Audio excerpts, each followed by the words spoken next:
I'm going to begin this segment by showing different clips of moves that could be considered or connected to early breakdancing. And you're going to notice these come from different parts of the world. Gee, aren't you happy, Eddie? Want to see how much?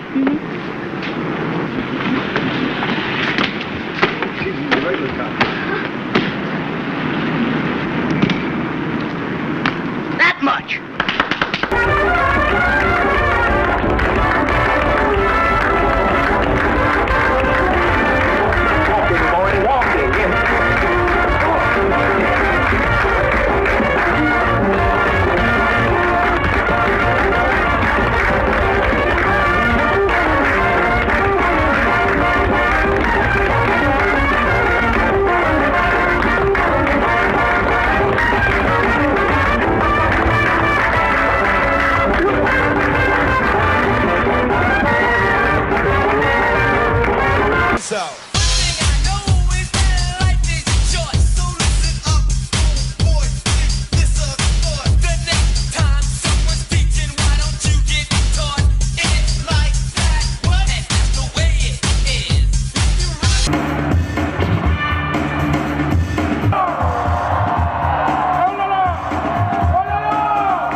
I wanted to leave the music in purposely. Some of the music was original music and some was added to make it seem like this is breaking. None of these are connected to break dancing or breaking in the 70s. Disco King Mario, black and Puerto Rican. All right. Tex Hollywood, Puerto Rican. We move on to this section because Crazy Legs has been accused of lying about the identity of Disco King Mario by saying that Disco King Mario was half Puerto Rican, which he is not. So they claim that he was lying instead of he made a mistake, which he has acknowledged that he did. But the story still remains that he is outright lying about the identity of Disco King Mario to place Puerto Ricans at the beginning and the inception and the power of hip-hop. Latin always been around, and even the b-boys. There was a lot of b-boys. Crazy Legs? Huh? Crazy Legs? Before the Rocksteady.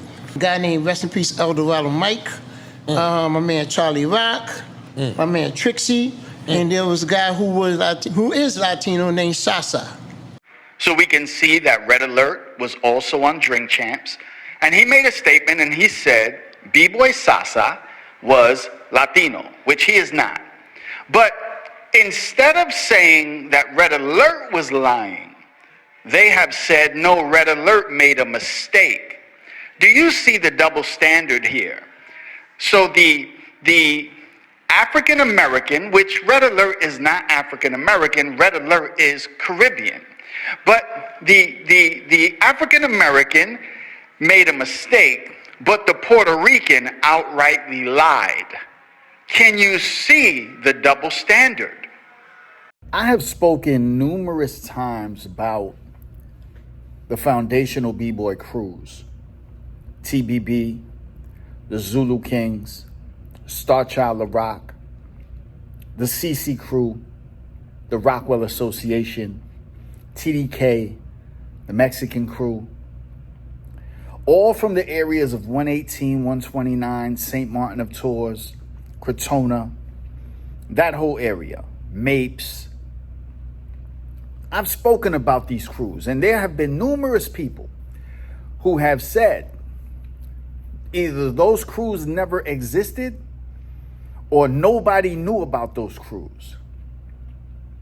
Well, recently, I was on a live with Stanley Harris, the Green-Eyed Genie, and he was coming at me. He was coming at me pretty rough, saying I wasn't I didn't know what I was talking about, but me and him have been having some correspondence on Messenger. And he actually verifies what I'm saying when it comes to those crews and the fact that the people that keep saying that those crews, they didn't go over there. There was another scene happening over there. So I want you to hear from the horse's mouth himself about those crews and about the fact that they were there. Listen to Stanley as we're corresponding, and he gave me permission to use this clip. Check this out. Everything you be saying, none of them from over there from the Bronx River, from the Soundview, from the 9 Project, they wasn't in that area. So that's why when you be talking, you get a lot of people be disputing with you and all of that, because they wasn't in that area. I was.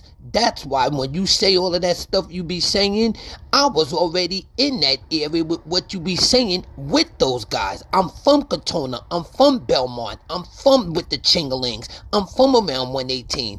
I'm from that area. That's why when you be talking, I know the things you be saying be true. But the guys from the other side, they not from that area. So you're going to get your disputes because they don't know about that area because they wasn't there. I lived there.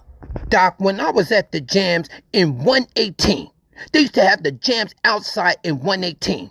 Nobody from no Bronx River, nobody from no Soundview, nobody from no 9, ain't none of them at the jams at 118. The only ones that was over there at 118 was those from around my block off Katona Avenue, which is Prospect, Garden Street, Belmont, Uncliffe, and all of that right there. Those was the ones that was at the jams. Marmion Avenue, all right there. Southern Boulevard. Those was the ones that was at 118. I don't see nobody from the east side over there at the 118 parties in the jams inside the park on 118 when the 36 bus is coming up 180th. So to recap, when we show these videos from the 20s, the 30s, and the 40s, and we try to say that the African Americans created breakdancing because of these videos, we can clearly see that the African Americans were not the only people doing things on the floor. These are different cultures who are doing this, including Hispanics. But this does not mean that that is breaking. That has nothing to do. The moves are not connected to the movement of breaking and hip hop in the 70s. Those are facts. The second thing that's important to understand is you can't say Crazy Legs is lying, but then Red Alert made a mistake. Both of them made a mistake, and they need to own up to that mistake. Those are facts. Third, the b-boys that you continually say are imaginary, nobody ever heard of them. You heard Stanley Harris clearly give an example of the fact that I have been telling the truth when it comes to those crews. The truth will set you free. Peace. You have been listening to Hip Hop History with the Hip Hop Doc. Don't forget to subscribe. Grace and peace.